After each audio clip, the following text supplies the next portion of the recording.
Very nice to see you. Thank you so much. Good to see you.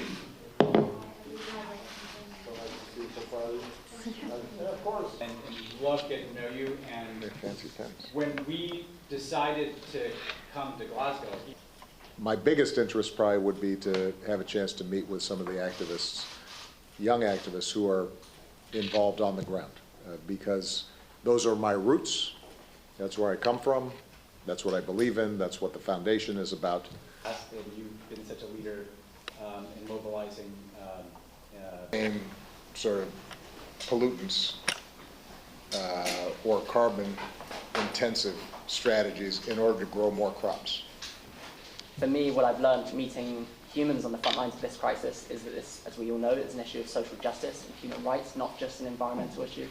And I think for so long we've communicated it purely as an environmental issue and forgotten to tell the human stories at the heart of it. So my hope is that by communicating those, we can move people to take action. But I guess next week we will see, well, at the end of this week, we'll see what the outcome is. And Yeah, so here in Glasgow, we are actually meeting some of our international activists for the very first time ever, which is an incredibly exciting moment for the movement. And we are being asked a lot, is this a failure, is this a success now, this COP? And I think it's so easy to say, well, it's all a failure because it's more empty promises.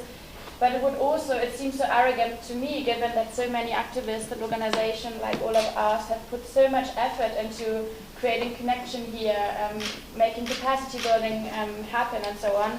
And so on the movement side, I think this is a human moment we can talk about. We saw the mobilizations. Nima, about getting better food. What's been your experience here, and how do you see your role?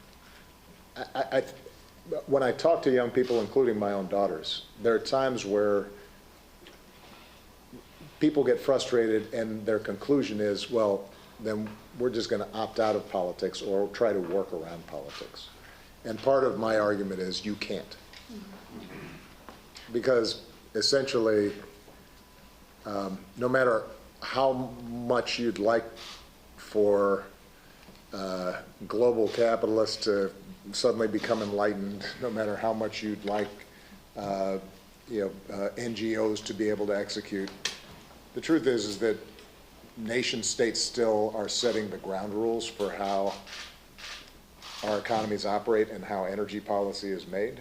And so you have to have some control over those levers of power in order to meet the goals that we're going to need to meet. Mm-hmm.